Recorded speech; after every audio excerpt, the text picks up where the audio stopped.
వరంగల్ జిల్లాలో national highway 163 రోడ్డుపై కల్వర్టుల నిర్మాణం ఆలస్యమవుతుంది.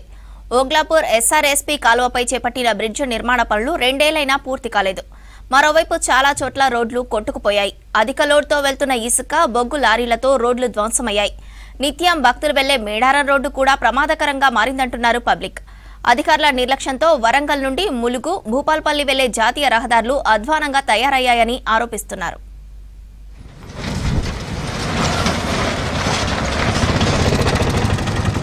వరంగల్ జిల్లాలోని నేషనల్ హైవే 163 పై కల్వర్టుల నిర్మాణ పనులను అధికారులు నిర్లక్ష్యం చేస్తున్నారని ఆరోపణలు వస్తున్నాయి. ఈ హైవేపై వరంగల్ నుండి ములుగు మీదుగా ఏటూరు నాగారం వరకు రోడ్డు వేశారు. ఆరేపల్లి నుంచి ములుగు వరకు 317 కోట్లతో 40 కిలోమీటర్ల 4 లైన్ నిర్మాణం చేపట్టారు. ఇందులో భాగంగా 2 ఏళ్ల క్రితం దామెర మండలం ఓగ్లాపూర్ ఎస్ఆర్ఎస్పీ కాలువపై చేపట్టిన బ్రిడ్జ్ నిర్మాణం ఇప్పటికే పూర్తి కాలేదంటున్నారు స్థానికులు.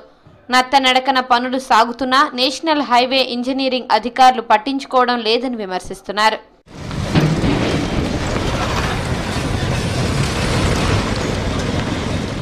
మినీ మేడారం జాతరకు వచ్చే వేలాది మంది భక్తులు ఈ రూట్లో ప్రయాణిస్తుంటారు. కల్వర్టు పనులు పూర్తి చేయకపోవడంతో ఎస్ఆర్ఎస్పీ కాలువకు ఇరువైపులా ప్రయాణం ప్రమాదకరంగా మారిందని చెప్తున్నారు లోకల్స్. రోడ్డు కొంచెం మంచిగా లేదు, గుంతలు ఉన్నది, హెవీ వెహికల్స్ పోతుంది, సామాన్య ప్రజలకు కొంచెం ఇబ్బందికరంగా ఉన్నది. దీన్ని రోడ్డు వెంటనే పూర్తి చేయాలని మా అందరి కోరిక. బాగా జనం పబ్లిక్ బాగా వస్తాను మళ్ళీ మినీ మేడారం జరుగుతుంది కదా, ఇంకా రస్తా బాగున్నది. ఈ రోడ్డు తొందరగా పూర్తి చేయాలని కోరుకుంటున్నాం. మన హెవీ వెహికల్ కాబట్టి ఎదురుగా వచ్చే బండ్లు ఇబ్బందిగా ఏర్పడతలేవు. బాగా స్పీడ్కి వెళ్ళిపోతాను అన్నాడు. చిన్న బండ్లను ఒక ఎంటికల్ లెక్క చిన్నగా చిలకన చూస్తాను. అందుకొరకు యాక్సిడెంట్లు కానీ ఏదైనా ప్రాబ్లమ్స్ అవుతాను. జాతీయ రహదారిపై రోడ్డు నిర్మాణంలో నాణ్యత పాటించలేదంటున్నారు స్థానికులు. వేసిన 2 ఏళ్లకే గుడప్పాడు దగ్గర రోడ్డు మొత్తం కొట్టుకుపోయిందని తెలిపారు. ఆత్మకూరు నుంచి గుడప్పాడు వెళ్లే భారీ వాహనాలతో రోడ్డు ధ్వంసమైందన్నారు. రోడ్డుపై గుంతలతో ప్రమాదాలు జరుగుతున్నాయని చెప్పారు. 4-5 సంవత్సరాలు రోడ్ వర్క్ కాబట్టి ఇంతవరకు బ్రిడ్జే కంప్లీట్ కాలేదు. చేయాలి గవర్నమెంట్, తొందరగా చేస్తే పిల్లలు ఇబ్బంది. టైర్ పలుగుతుంది, టైర్ రౌతులు కొడుతున్నాయి.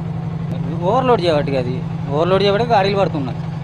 ఈటకు డాంబర్ అదే ఉంటుంది కదా, వేడి ఎండాకాలం దానికి లోడుకు పడతాయి. అది వాడితో కొంచెం ఇబ్బంది, స్కిట్ అవుతాయి బైకులు కానీ ఆటో కానీ. భూపాలపల్లి నుంచి హన్మకొండకు వెళ్లే రూట్లోనూ రోడ్డు మొత్తం కొట్టుకుపోయిందని చెప్పారు వాహనదారులు. అధిక లోడ్తో వెళ్తున్న ఇసుక, బొగ్గు లారీలతో రోడ్డు గుంతలమయంగా మారిందన్నారు. రోడ్డు మరమ్మతులు చేయడంలో అధికారులు నిర్లక్ష్యం చేస్తున్నారని విమర్శించారు. ఎన్ని లారీలు చేయబట్టి గుంతలు పడి కాలువలాగా తయారై పాపం ఈ స్కూటర్ మీద, మోటార్ సైకిల్ మీద పోయేటువంటి ప్రజలకు ఇబ్బంది అయి కింద పడి చనిపోయినటువంటి వ్యక్తులు కూడా మా దగ్గర ఉన్నారు.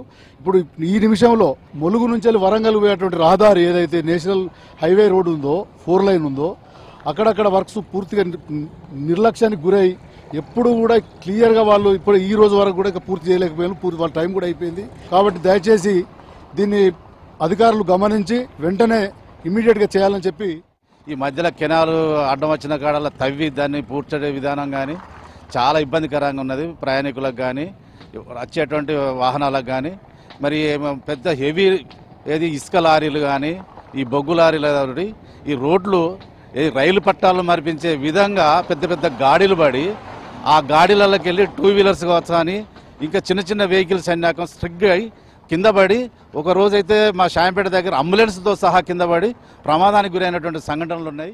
నేషనల్ హైవే అధికారులు జాతీయ రహదారి, ఎస్ఆర్ఎస్పీ కాలువలపై బ్రిడ్జి నిర్మాణం పనులు త్వరగా పూర్తయ్యేలా చూడాలని కోరుతున్నారు పబ్లిక్.